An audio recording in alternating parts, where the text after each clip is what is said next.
Hey, welcome to the Wild Ones Pro Show for 2025. Whoop, whoop. If you're new here, my name is Jimmy and this is producer Emily. Hello. And for the next month, we will be bringing you all of the action from the men's and the women's Tour de France. Yep, you can expect daily race highlights, all the latest news from the peloton, tech news, the fluff ups, and lots of fun and games too.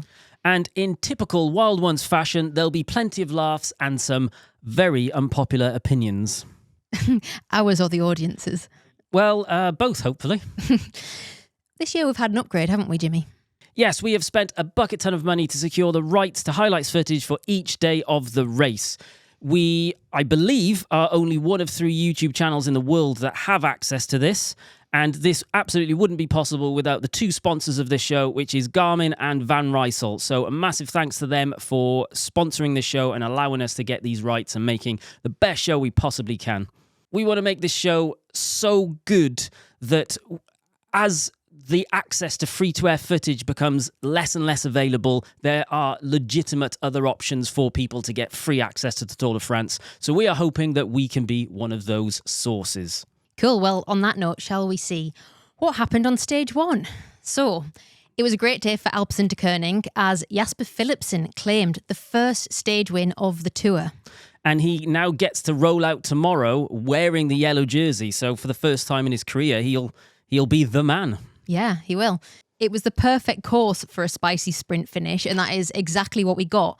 However, sometimes some people would say that a sprint stage is dull. This stage was anything but dull because there was a huge split in the peloton with just under 20 kilometres to go, which caused chaos for GC favourites Remco Evenepoel and Primož Roglic, who ended up finishing the stage 40 seconds down on Tadej Pogačar and Jonas Vingegaard. Meanwhile, the fight for the King of the Mountains jersey ended in quite dramatic fashion too, with a crash on the cobbles of Cote de Cassel, which was wild, wasn't it? That was proper bonkers. They were like absolutely gunning for it, like properly going to town. And because it's cobbles, anyone that's ridden cobbles, they're just unpleasant. They are not good. They throw you around. And in the end, we end up with a crash. Yes. So let's explain exactly how it went down. I just realised I put that bottle of Ribena there for you and it's still in shot and it looks like it's product placement, but it isn't. So get it out of shot. It doesn't need to be there. Okay, fine. Thanks. Okay, let me explain how it all went down. So the opening stage, it was a flat 180 kilometres. Started and finished in the French city of Lille, and a 5-man breakaway attacked from the gun. It was very much a French contingent. We had Benjamin Thomas of Cofidis, Bruno Armirel of Decathlon AG2 La Mondiale, Arcade B&B Hotels Mathis Lebeur, Matteo Veche of Total Energy, and finally, one German, Jonas Rüsch of Intermarché 1T. I'm taking no feedback on pronunciations. They were holding a 2-minute lead into the first climb of the day, a 4th category climb, where there was only one King of the Mountain point on offer, and that went to Cofidis rider Ben Thomas. Meanwhile, back in the peloton, things started getting a little bit crashy, didn't they, Jimmy?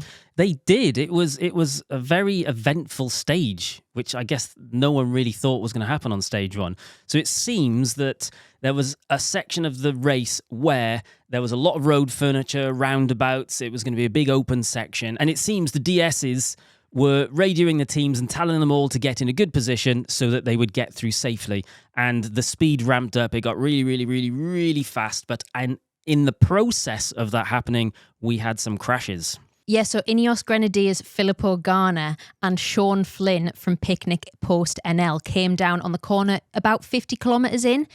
There was road furniture in the middle of the road and it split the peloton in 2, and I think they just got caught out in some of that movement. Meanwhile, Stefan Bissegger of Decathlon AG2R and Lidl Trek's Thibaut Nice came down not long after Gaana, and we saw Stefan getting a concussion check, didn't we? We did, yeah. So, sadly, Gaana and Bissegger ended up abandoning the race, which is going to be a huge blow for them and their teams. Yeah, they're both unbelievably fantastic time trialists, so, to see them go this early is such a shame. Can we also spare a thought for listener Louis, who messaged me to say that he had both Gaana and Bissegger in his fantasy league team? Did he? Poor lad. Sorry, Louis. It always happens to someone. This is the tour. Back at the front of the peloton, they started really driving the pace, and the breakaway got caught back up with about 105 kilometres to go. And then it was time for the intermediate sprint. So there was 20 points up for grabs for first place, and that went to Jonathan Milan. Brian Coquard took second, Biniam Girmay third, Jasper Philipsen took fourth after getting boxed in between Coquard and Milan's lead-out man. Yeah, I don't think he was very happy about that. So then 95 kilometres to go. Breakaway men Benjamin Thomas and Matteo Vacher decided to give it another go, and they went off the front to hunt for more of those King of the Mountain points. There was only 3 on offer today, 1 on each of the 4th category climbs.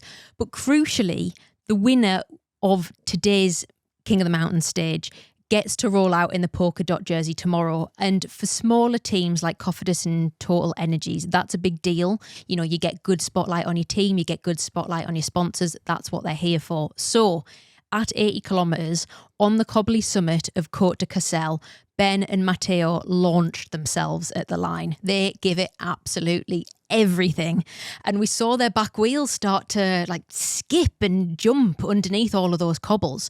Ben crossed the line just a hair's width ahead of Matteo, claiming the points he needed to bag the polka dot jersey, but his bike slipped out from under him. He came down and he brought Matteo down with him. It's honestly one of the most bonkers King of the Mountains sprints I've ever seen. It was insane, wasn't it? It was, again, in a competition that sometimes can be deemed as a little boring. Today it certainly was not. I mean, we don't want to see crashes. We don't want to sensationalise it. I'd rather they all stay up. However, you can't deny that it was dramatic. It was very dramatic, watch. Correct. I think they both came out relatively unscathed. I haven't heard anything currently about lasting injuries, any talk of DNF at this stage. So fingers crossed for them that they both stay upright and Ben Thomas gets to, wear his polka dot jersey with pride. Again, it seems like, why do they bother in this? But think back to last year, Jonas Abrahamsen got to spend a week in that polka dot jersey, and we all know his name as a result. Mm-hmm. And I don't think that would happen otherwise. This is the most high-profile bike race of the year, and people are absolutely gunning from it. And it's nice to see it happening from the get-go. I agree. Yeah, I think people were expecting it to perhaps be a boring day today, and it absolutely wasn't. Mm-hmm. Well, anyway, with their job done, the peloton came back together, and it was actually pretty uneventful until the final 17 kilometres when things went absolutely bonkers once again. There was 3 splits formed from the peloton, which actually split up both the green and yellow jersey favourites. Yeah, so the first group included Tadej Pogačar, Jonas Vingegaard, Mathieu van der Poel, Jasper Philipsen and Biniam Girmay. And at 5 kilometres to go, they had a 40-second advantage over the second group, which included GC hopefuls Remco Evenepoel, Primož Roglic and the sprint favourites Tim Merlier and Jonathan Milan, basically taking them out of any sort of sprint contention for that day. Then at 3.6 kilometres to go, Pogačar and Vingegaard were on the front, but by 1 kilometre to go, they backed off, and it was time for the sprinters to flex their muscles. And it was the huge lead-out train of Alpecin de Koenig that eventually got Jasper Philipsen over the line and into the yellow jersey. That's his 10th Tour de France stage win. He's also currently in first place in the points classification. If you watch our regular show, you'll know that we are normally a 3-piece. Yeah, in fact, I have it written into my contract that I will not work solely with Jimmy. That is absolutely outrageous. I'm only joking. However, we do like to have someone else to bounce off, so we did think that we needed a third member of the team, and we have actually found a really good one. An actual expert. Because at the end of the day, we are fans of the sport. We aren't proper experts even. So it's nice that we've now brought someone in to be able to fill that perhaps void, you could call it. Yeah, correct. We're not experts. We can't even say the word. So no, we have found someone who is. Her name is Katie Madgwick. She's a cycling journalist who works for the likes of Cyclist Magazine, Cycling News and The Road Book. And when it comes to pro racing, she really knows her stuff. So she will be joining us in the studio from Monday. But this weekend, we sent her off to the opening stage to give us a roundup of what's going on out there. So Katie, over to you. What did you make of that stage? Thanks, Emily. Yes, I'm here in Lille at the fan village. As you can see behind me, there's still plenty of people coming out. We've just seen the end of a chaotic stage one in which Jasper Philipsen took the first yellow jersey of the 2025 Tour de France. It's been a crazy day. You can see by my hair that the wind is, well, it's really high, and it's caused chaos with both Remco Evenepoel and Primož Roglic losing time on day one. They say you can't win the Tour de France on stage one, but you can lose it, and they've certainly made it difficult for themselves. Pogačar and Vingegaard in the front group looked solid. Ben O'Connor made it into the front group and then crashed, although he was in the final 5 kilometres, so hopefully he'll be okay. We saw a crash on the King of the Mountain sprint. We've seen Filippo Ganna sadly have to go home. We've seen Lenny Martinez struggle. It's been a day of chaos, actually, way more than we expected. And yeah, Lille's been, well, just full of atmosphere, very busy. Lots going on, and all the riders will be making their way to stage 2 and Le Mont-Blanc, where I'll see you in the morning. Back to the studio. Thank you very much for that, Katie. Clearly, it shows our budget has got a bit stupid for this year's show, so I'm hoping that everyone watches it. Otherwise, this is going to be the biggest disaster ever. Big up to those 3 fans watching at home right now. No, so Katie mentioned Ben O'Connor, Jaco Ilula's GC Hopeful went down. He was sort of brought down as EF's Marin van der Berg came down. That was fairly late on in the race. I think I saw them both roll over the finish line. Fingers crossed that was nothing too serious. As Katie said, Evenepoel and Roglic now have some serious work to do to close that 40-second gap. 40 seconds is kind of nothing at this stage, but also everything. I don't know, it's weird to see that happen so early. Great moves from Pogačar and Vingegaard. It is. It's just. I'm super excited for this year's Tour de France. From stage 1, we normally go into this thinking, what if there's nothing to talk about for the first 10 stages? Yeah. And from the get-go, it has just been fantastic. I think this is great. I think it is just going to completely change how the race unfolds now over the next 20 more stages. It's 40 seconds isn't enough for it to be secure, but it's 2 of the best, if not the best riders in the world that are now 40 seconds ahead of their main competition. But then does that now open up a completely different competition for the remainder of the podium? There's obviously still a lot of opportunity for mechanicals and nutritional errors and things to go wrong. It's all to watch. It's all to play for. It is. I mean, it's so early right now that, you know, it's not worth making any predictions. We don't know what's going to happen, but what we have seen unfold today has been very interesting and exciting. Vingegaard seems like a new man. We know that he was really hurt going into the Tour last year, and it very much seemed like a just do what you can. This year, it feels like he's come out fighting. Was lovely to see him on the front putting in some efforts. He looks strong. He looks like he's aggressive. He looks like he's up for it.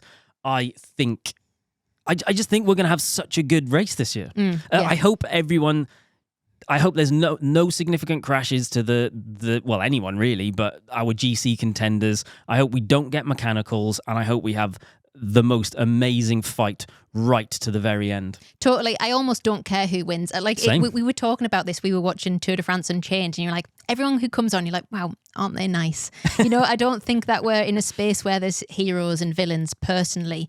It's just stories of people and watching fun stuff. Apart from Jasper Philipsen. No, Jimmy, we can't. Everyone, he's the rider everyone loves to hate. I quite like him because of it. No, if you want to, no, we're not having pantomime villains here. But you know, and it's I don't want one to win over the other. I like the idea that there is a battle. I know. I think lots of people will think that Pogačar is in the all-out favourite here, and yes, probably correct, but it's nice to see a little bit of a fight, isn't it? It is, yeah. Yeah, so hopefully that continues. Katie was also out hunting for some interesting tech today. And well, there hasn't been as many stunts on day one, but there's still the next few days to see if we get some random little bits of tech popping up. Yeah, I feel like we usually do see more PR stunts on stage one. I was waiting for that, and I didn't feel like anything came. Well, there was lots of things. Have you got a rundown of what we had? Yeah, so new paint jobs from Premier Tech, Little Trek, Red Bull Bora. Premier Tech's Fat Aero bike is back. Official. BMC is back at the tour via Tudor. Picnic Post NL, formerly DSM, are now on Lapierre bikes. Visma Lisa bike had an unreleased Cervelo S5 and R5. And lots of new kit as well. Some of it good, some of it... Can I just say on the Cervelo, I think probably the most interesting thing is the Cervelos because we have a POG Vingegaard showdown. So we don't really know much about the Cervelos, I believe, but I understand there's an unbelievably light one and then a new aero bike. Yes, I think I saw via Bike Radar that the climbing bike is just on the weight limit, if not a little bit under, but by the time you put your I was going to say Garmin. Are they sponsored by Garmin? Yes.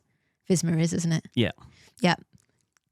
Showing. Yeah. By the time they put their Garmin on, then, it comes up to weight. But I feel like Pogacar maybe has a lighter bike now as well. So he does, yeah. So I don't, in the grand scheme of things, I don't think the bike, their engine is what wins them races, and then all of the other stuff is marginal rather than significant, in my opinion. So I don't think it's necessarily going to, all of a sudden we're going to see the bike making an impact that changes things, but maybe it will have an impact. There's a lot of tech in that top end happening right now, isn't there? Totally. And, nothing makes your engine go faster than new kit day, I think, Jimmy. Yes. So I love the new Red Bull kit, and I think it's because it's CADE blue.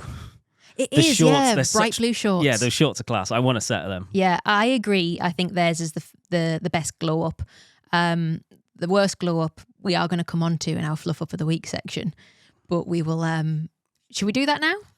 You're the boss. You can do what you want. No, I'm gonna save it. I'm gonna hold you. Okay. Wait. So first of all, I'm going to tell you about some other news that is happening. Mathieu van der Poel has landed himself in hot water before he even rolled out this morning. He's having a little bit of a personal PR crisis at the moment, and it's all thanks to his new sponsor. So the Dutchman posted a series of photos of himself aboard a very swanky private plane, and he captured it, "Thrilled to share that I'm an ambassador for Flygroup.aero, proud to represent a company that's elevating the world of private aviation." So Flying Group are a company that allows you to charter private flights. And it was very quickly pointed out by his followers that advertising a private jet firm might not be the most environmentally friendly thing to do. Maybe some would say tone deaf. So for context, in 2023, the average private jet flight emitted 2/3 of an EU citizen's average yearly emissions, which is wild. So, not a great look. I think especially not a great look when your fan base ride bikes, and I would say therefore probably care about sustainable forms of travel.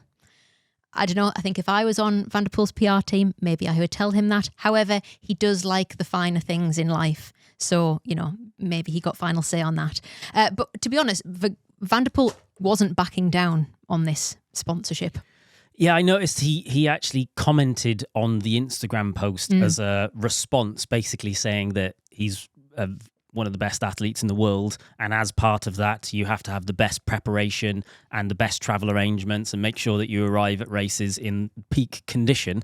And I'm sure there's lots of people that could argue that there is truth in that. However, where do you draw the line between peak performance and destroying the world? Yeah, but also there's a difference between advertising something, to doing it yourself, and advertising it, I guess, isn't it? Yeah. He's not only doing that, he's taking money from a company to help them facilitate more of those transactions as well. I don't know. I mean, listen, the guy likes to turn up to races in a Lamborghini.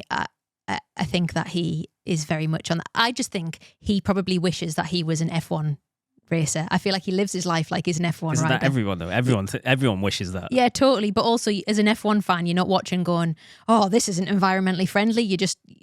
you've made your bed and you're lying it kind of thing. I think it just hasn't gone down well in the bike community, which I think generally is more environmentally conscious because of the fact we ride bikes more. Well, the bicycle itself isn't particularly environmentally friendly, but the use of it is.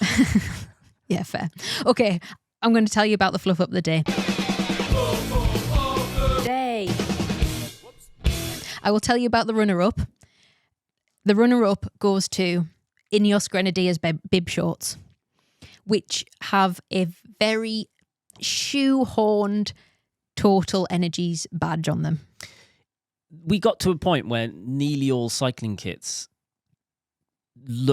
had like a style to them and didn't have branding that was just kind of like listed. Whereas it feels like Total Energies have bailed out Team Ineos, and as a result of that, they've said, we are going to stamp our authority on the fact that we have bailed you guys out. I don't know if they have, that's all speculation. So we're going to slap a big old logo on the back of you, and we're going to slap a big old band around your gut, and now everyone is going to know that we've bailed you out. Yeah, I mean, I don't have a problem with the bailing and the slapping, but the fact is, it's like for the listeners, okay, it's a black pair of bib shorts which just has a white circular, not even a perfect circle, just like a blob of white in the middle of these black bib shorts that has the Total Energies logo on. The Total Energies team, their big old logo on their bum looks fine because it fits in because it's all navy and then that, but this has just been slapped. However, though, the Total Energies team colorway, I believe, is the same colorway as the Total Energies brand. Yeah. So they've got that whole kit as part of their brand.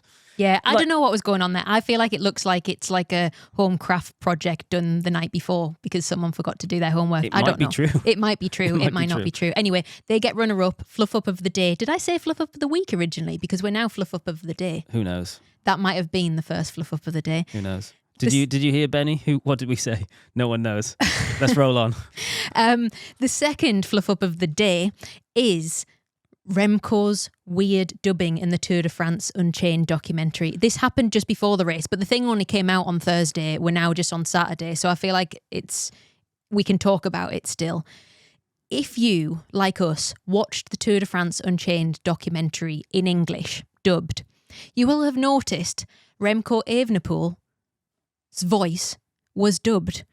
But his mouth was moving in English. Yes, so we turned off the dubbing and we found out that he was speaking in English. So Netflix have paid for a person to come into a studio, listen to Remco Evenepoel speak in English, and then say the same words in English over the top of him. He doesn't even have a strong accent. No, I just genuinely don't understand what's happened there. It is very odd. Yeah. Well, I know the production company because we are very fortunate to have been featured in that documentary on 2, maybe 3 locations in this year's edition. So I emailed them earlier and said, why did you do that? I don't think we'll get a response, but if we do, I'll let you know.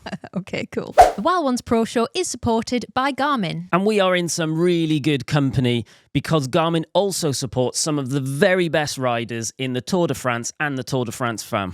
Yeah, they work with teams like Visma Bikes, Soudal Quickstep, SD Works Pro Time, FDJ Suez, and many more. And because Garmin provides these teams with trainers, head units, and wearables, they've got access to mountains of incredible data. And they're going to share some of that data with us throughout the coming stages. So we'll get a really interesting insight into the physical demands of the most prestigious bike races in the world. So please stay tuned for that. And once again, thanks to Garmin for supporting the show. How would you like to win a Van Rysel RCR-F 105 Di2 worth £5,000? I would love to. I've ridden that bike. It is proper good. Well, sorry, Jimmy, you can't. But one of our UK listeners will, thanks to our sponsor, Van Rysel. That's class. The RCR-F is literally a Tour de France race bike. Yeah, the official bikes of Decathlon, AG2R, Le Mondial. The 105 version has the same grade of carbon that the pros ride. So to enter the draw to win this bike, click the link in our description. You must be a UK resident, age 18 or over, and T's and C's apply. One winner will be chosen by Van Rysel and contacted by them a week after the draw closes at midnight on August 4th. I sound like one of those radio adverts, don't I? No, it wasn't fast enough. So good luck, and thanks to Van Rysel for supporting the Wild Ones Pro Show. So today we've seen the opening battle in this year's Sprint Royale, and it's just a taster of what's to come because the sprinters will be pushing their legs to the limits for the next 3 weeks in the hope of bagging the coveted green jersey. And the green jersey is awarded to riders who accumulate the most points within the race. Those points are earned on stage finishes and on intermediate sprints. Who will come out on top? Only time will tell, but there are some big favourites to win this year's points prize. So we sat down with Katie at the studio last week to get us up to speed. Hello from the past. Yes, hello, and hello to Katie. You're both in Lille and the northeast of England at the same time. That's very impressive. Yeah, I'm just that good. We've mentioned that you have an encyclopedic knowledge of recent Tour de France knowledge, and we are going to squeeze all of that juice out of your brain. Yeah, so as we know, the Tour has a few different competitions running at the same time. We expect this first stage to have ended in a sprint. If you're watching this, you will know the answer to that. Watch Pogacar win it. He really could. But regardless of what has happened today, this is a 3-week affair, at the end of which we will see someone crowned the winner of the Green Sprinters jersey. So we want to have a look at some of the contenders for this year. It's probably good to start off with last year's winner, Biniam Girmay of Intermarché Wanty. 2024 was a year of history being made at the Tour de France, especially for sprinters, with Mark Cavendish winning his record 35th stage. And we had a first as well, the first black rider to win a stage of the Tour de France, which is pretty epic. And he went on to win 3 stages as well as the green jersey. It made for absolutely phenomenal viewing, and it was especially nice to see a smaller team, so that being Intermarché Wanty, which probably have a budget which is 10 times less than the big teams, doing so well. And I would definitely say that Binny fits into this category of a hybrid sprinter that we're seeing from people like Wout van Aert and Mathieu van der Poel. Yeah, I definitely agree with that. He's got a more sort of classics profile. His first major victory was at Ghent-Wevelgem, which is one of the spring classics. And there's a difference between winning a sprint stage at the Tour de France, which is hard, and winning the green jersey, which is really hard because you've got to be able to get over those hills. And he's proven that he can do that. He battled to all those intermediate sprint points last year, and ultimately that's what won him the jersey. Yeah, you're so right, because in fact, his main rival last year, Jasper Philipsen, I think ended up with the same amount of stages as Binny overall, but it was Binny who pipped him on points, and that's what mattered. And we'd definitely love to see Binny do it again. What sort of form is he in at the minute? On paper, he doesn't look like he's in quite as good form as last year. He hasn't won any races in 2025. He's picked up a few podiums, but yeah, no wins so far. I wonder if there's an argument that for a team like Intermarché Wanty, who have less resources, perhaps they are just pooling way more of their focus into this race. So maybe this is where we'll see him and them come alive more.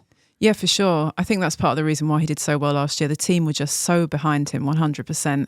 It was an amazing year for them, for their sponsors. And I wouldn't be surprised, actually, to see them do the same. It was kind of a big surprise last year when they burst out and he had such an amazing tour. It could be the same this year. He could arrive and just be in spectacular form, have timed it to perfection and, yeah, just smash it again.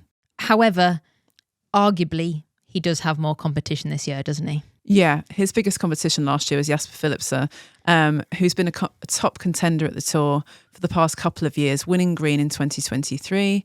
He came really close in 2022 as well, the year in which he earned the nickname Jasper Disaster. And his form this year looks a little bit sketchy. He's only won 2 races, which isn't many by his standards. And yeah, he's had a few misses in races where we thought he maybe would have been more prominent. So we'll have to wait and see on him.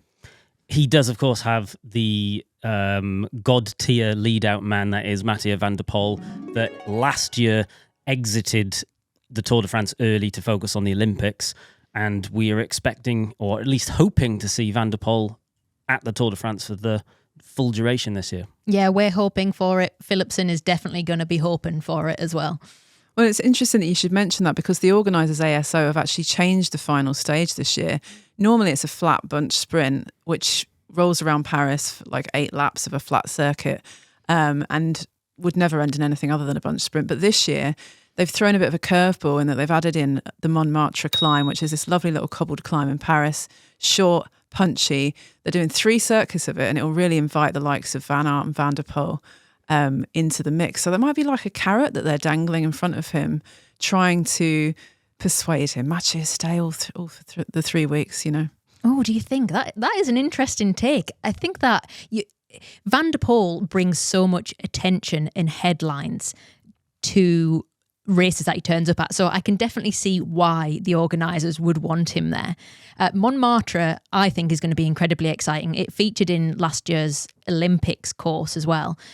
I know there has been backlash from parts of the peloton who have said it's too dangerous. It puts too much like stress in the mix near the finish line, and it's potentially going to result in more crashes. They're not happy about it, but it's clear that the organisers want a spectacle and want to shake up what some people deem to be a little bit of a, dare I say, boring stage at the end. Yeah, it could be a bit of a procession, and I think you're right. I think they are keen to try something different. After last year, actually, in Nice, where they did a time trial, only because the Olympics was in Paris, so logistically it couldn't have been done. But I think it opened their minds to give them a chance to just try something new. And actually, I wouldn't be surprised if Pogačar went for it himself. Can you imagine if he was in the yellow jersey, winning on the Champs-Élysées? Not many people have done that. No. Do you think? You never know. It's Pogačar, isn't it? It is. If anyone in a yellow jersey was going to do it, it would be Pogačar. So we've got Biniam Girmay, we've got Jasper Philipsen. What are the other challenges for the green jersey this year? Well, actually, a big favourite is Little Trek's Jonathan Milan. The Italian won the points jersey at his home Grand Tour, the Giro d'Italia, in 2023 and 2024. So he's proven he has what it takes to race over 3 weeks and manage those difficulties. And he's going to be, a force to be reckoned with. We've seen him win just multiple races this year. He's won the points jersey at the UAE Tour, which is a very traditionally sprinty. Well, it's in a desert, so very flat. He's won the points jersey at Tirreno Adriatico, which is a bit more hilly. But most recently, we've seen him win a stage at the Criterium de Dauphiné, which is full of mountains. It's a really hard course, so much so that we saw most of the other sprinters stay away. It's interesting. He is definitely showing himself as a sprinter who can climb, and he is definitely going to need to do that if he wants to pick up the points in this competition as well. So is he the fastest man in the race? He could be, but arguably faster than him in a pure flat bunch sprint is European champion Soudal Quickstep's Tim Merlier. He has won 10 races in 2025, and crucially, he's 3-1 up in head-to-heads against Milan in bunch sprint finishes. However, Merlier can struggle over 3 weeks. He's never won a points jersey at a Grand Tour in the past, and actually he's only ridden 4, and he's only completed 50% of those. Yeah, it's interesting. I think you could also argue that his team's focus is surely going to be on Remco Evenepoel and that general classification. And it could mean that Merlier might not get the support he crucially needs in those mountains. Yeah, exactly. It's not just about having a lead out rider. It's about getting over those mountains when the going gets tough. So yeah, I potentially don't see a Mark Cavendish type scenario here. So you mean an entire team surrounding their sprinter with aero socks and bottles and dragging him, practically pushing him up the hill. Exactly that. Katie, I need to ask you, what about Wout van Aert? Do you mean the cycling love of your life? Isn't he the cycling love of all our lives? Yes. We can't count him out. He's won the points jersey in the past, in 2022, and he's won multiple stages at the race. He has had a rough couple of years, though, with crashes and injuries, and it's been a really difficult time for him, leading to many questioning his form.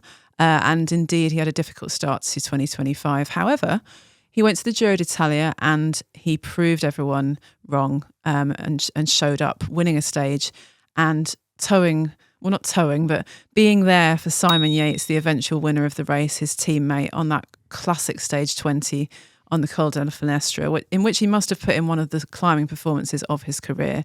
So we've got a lot to look forward to with Wout van Aert, I think. Because even if he's not winning the sprints, he's always up the road waiting for Jonas Vingegaard. So, you know. Here. Team Wout. Other than that, there's plenty more sprint talent at the race. But my guess is that the best of the rest will be there for stage wins rather than to try and go for the green jersey. Yeah, fair.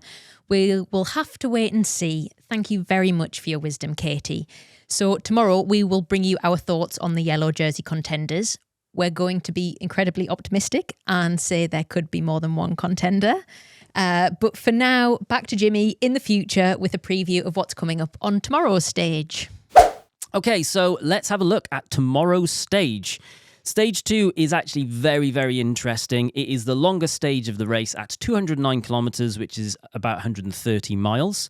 There is 2,550 metres of elevation. It is an undulating day with an intermediate sprint at the 54 kilometre to go mark. The key moment might be at 8.7 kilometres to go, because there is a 900 metre climb, which has got an 11% gradient, followed very quickly by an 800 metre climb with an 8.8% gradient. The actual finish itself is a slight incline as well. So that last 10 kilometres, there is a lot of action to be had there. On the surface, it's a puncher stage. So that's suited to riders who excel on rolling terrain and short, steep climbs. Wout van Aert, perhaps. Mathieu van der Poel, definitely. Maybe Biniam Girmay, possibly for the intermediate sprint at least. And I feel like we can't rule out an early GC battle as well, because there is that hard 10-kilometre finish. We might see them play some early cards. Yeah, possibly. It's a funny one, isn't it? Because I think on one hand, you know, usually we see they don't want to play their cards so early. We see really in a traditional Tour de France race profile, which I would say this is, we get sprinters at the start and then we go into the mountains. However, you know, what we saw today, they were in the front group, they were there. I think that they want to stay out of a flat sprint because it's too dangerous, but this does change things, you know, the ending with the hilly section. So we might see a repeat today. We might see Roglic and Remco wanting to push it to try and gain some time. I don't know. It's going to be interesting for sure. So I remember we discussed this last year as well, and it's, if you are in yellow, there's a lot of additional requirements of you. Mm-hmm. You have to be tested every single day. You have to do media immediately after the stage. So your recovery process is delayed. So historically, it's in a GC contender's interest to not hold the yellow jersey really early on, so they can get better recovery and focus upon the later parts of the race. But we do know Pog is an absolute showboater. We know he wants to spend as much time as possible being the one at the poster boy at the front.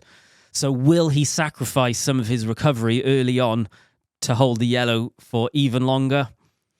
Well, I'm looking forward to find out. Let's find out. Yes, we will find out tomorrow. So join us back here then. And same time-ish. And we'll bring you all the highlights from that stage. Stage 2. See you then. See ya. Bye. Bye.